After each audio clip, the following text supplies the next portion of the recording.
name is Grace Delorme, and I'm going to be performing my IV checkoff. Here is my nursing badge, and you can scan the room. So to start, I'm going to verify my order, insert saline lock in AM for a CT scan, and verify hospital policy. Now I'm going to identify my patient with 2 patient identifiers.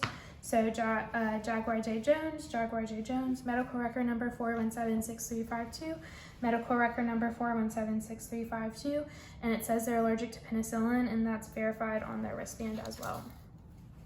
Now I'm going to raise the bed to an appropriate working height and lower the side rail and position my patient comfortably in a supine position or sitting, and then I would explain the procedure to my patient.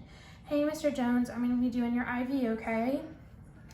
I already have my waterproof pad placed under the patient's arm, and I have the rest of my equipment over here already gathered.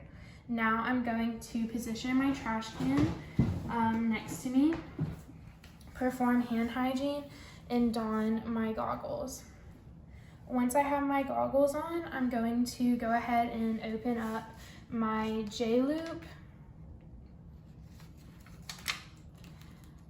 I would also have open up my saline, but it's already open, and my tourniquet's open as well. Now, after I've opened all of my supplies, I'm going to state 3 principles for picking an IV site. So I'm going to pick a site that has a good spongy, bouncy vein. I'm going to pick a vein that's as distal as possible, and I'm going to pick a vein that's not under any bruising or any decrease in skin integrity. Now I'm going to state 3 principles for fostering venous distension. So I could lightly stroke the vein, I could apply a warm compress, and I could ask my patient to clench their fist. Now I'm going to apply my tourniquet 4 to 6 inches below or above the site that I've chosen.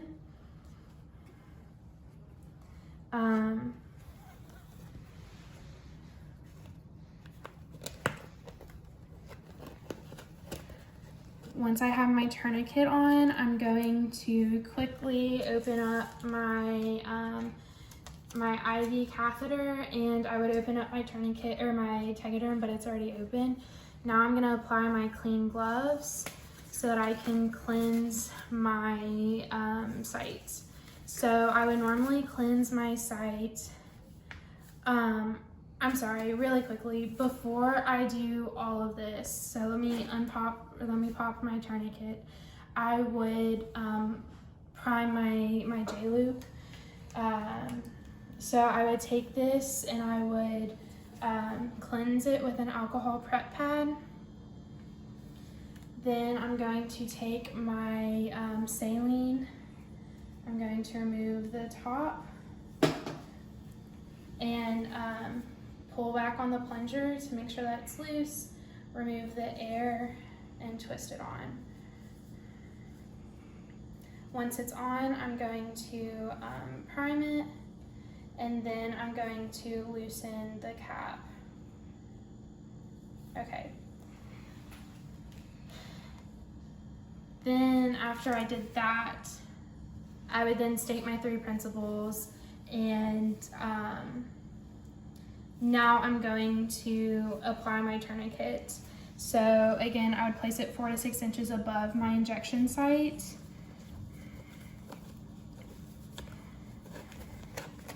After I did this, I would then apply my clean gloves and cleanse my site. So I don't have chlorhexidine, it wasn't given to me.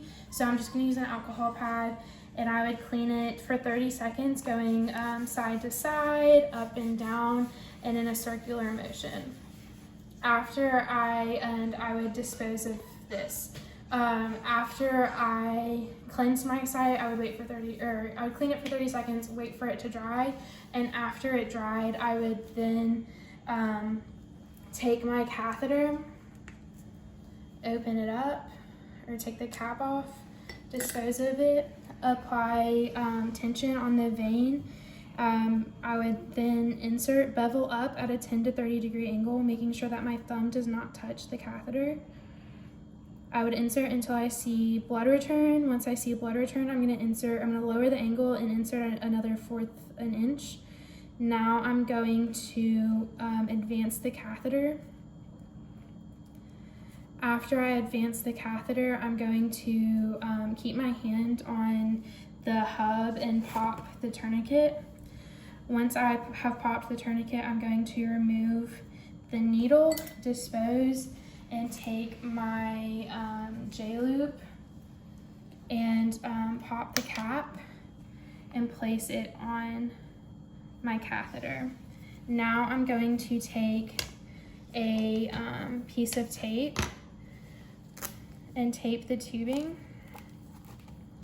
Once I've taped the tubing, I would pull back for blood return and then inject and flush my site, or my IV tubing. Once I've flushed, I'm gonna look for any signs of swelling, and then I'm going to remove my saline, or my syringe, place it in the sharps container, and now I'm going to apply my Tegaderm.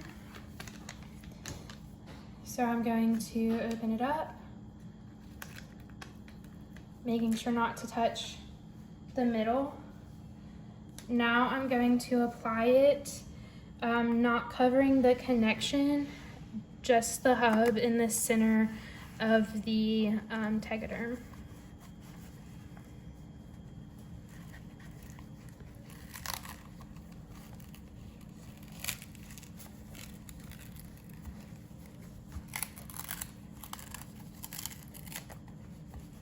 Once my Tegaderm is applied, I can remove my temporary tape, allow it to lay naturally, and apply my permanent tape.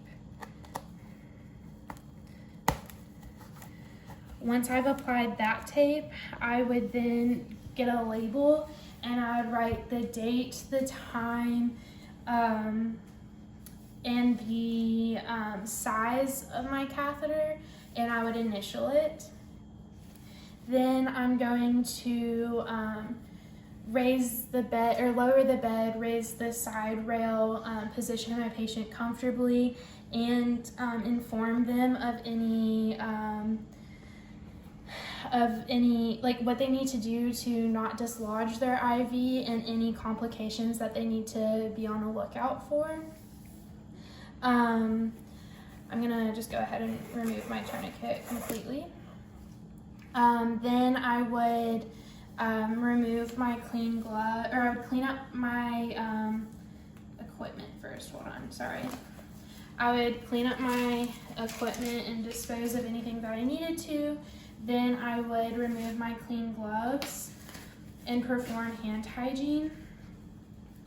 After I do that, I would go and document.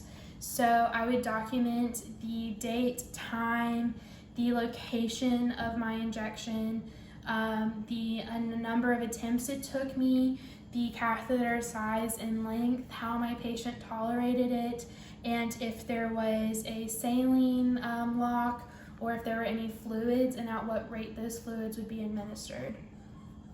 Now I'm going to discontinue my catheter. I'm gonna go ahead and tear another piece of tape because I just noticed I'm one short. So now after I come back in to remove my IV, I'm gonna perform hand hygiene and don my clean gloves.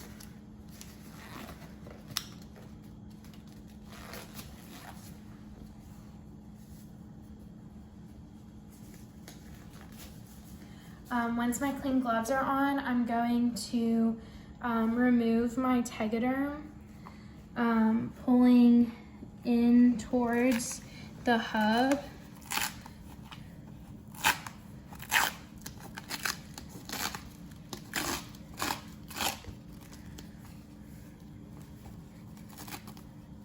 Now I'm going to keep a hand on it and remove my tape.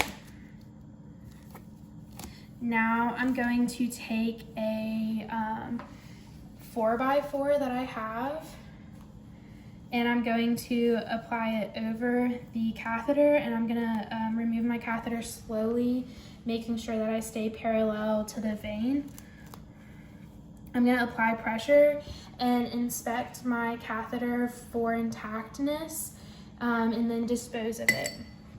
Now I'm going to inspect my IV site. So I'm gonna look for any signs of IV complications like redness, draining, swelling, bleeding, tenderness or pain or anything like that. Once I see none, I'm going to dispose of my gauze and take my folded gauze. I'm gonna place it over my site and I'm gonna tape it down. And after I do this, I would remove my clean gloves, perform hand hygiene, and this completes my IV checkoff. Thank you so much.